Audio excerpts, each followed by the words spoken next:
5 नाबालिग बच्चियां बालिका गृह से गायब हो जाती है। 48 घंटे के बाद 3 बच्चियां मिलती हैं और पुलिस कहती है कि वे डर की वजह से छिपी हुई थी।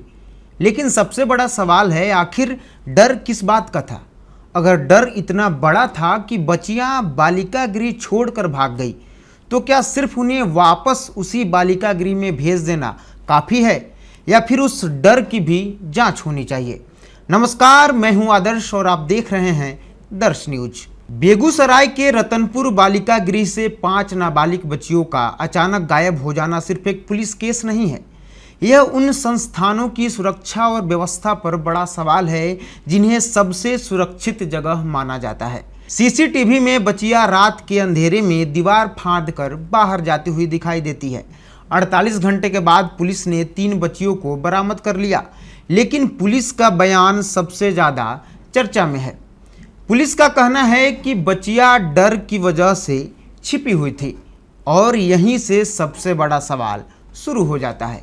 अगर बच्चियां डर की वजह से छिपी थी, तो डर किस बात का था? क्या किसी ने उन्हें धमकाया था? क्या वे किसी कार्रवाई से घबरा गई थी? क्या बालिका गृह का माहौल ऐसा हो गया था कि उन्हें भागने का फैसला किया, या कोई और वजह थी? इन सवालों के जवाब अभी सामने नहीं आए हैं। पुलिस ने 3 बच्चियों को बरामद कर लिया है, उनका मेडिकल कराया गया है और फिर उन्हें बाल कल्याण समिति के सामने पेश किया गया और बाद में वापस उसी बालिका गृह में भेज दिया गया है। अभी भी 2 बच्चियां गायब हैं, उनका कोई पता नहीं है। लेकिन क्या इस बीच यह पता लगाया गया कि आखिर वे भागी क्यों? अगर उस डर की असली वजह सामने आई, तो क्या भविष्य में ऐसे घटना दोबारा नहीं हो सकती? इसी साल जनवरी में बेगूसराय के बाल सुधार गृह से भी बच्चे फरार हुए थे। अब बालिका गृह से 5 बच्चियां निकल गई। लगातार ऐसे घटनाएं यह संकेत देती है कि सुरक्षा व्यवस्था और संस्थागत माहौल दोनों की गंभीर समीक्षा की बेहद जरूरत है।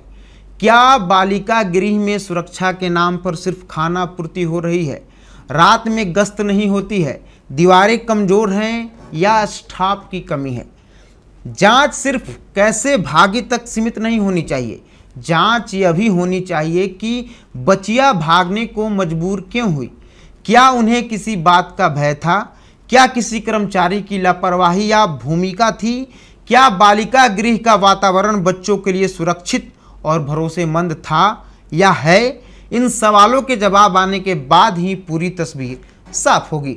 अभी सबसे ज़रूरी बात यह है कि बाकी 2 बच्चियों को भी सुरक्षित ढूंढ लिया जाए।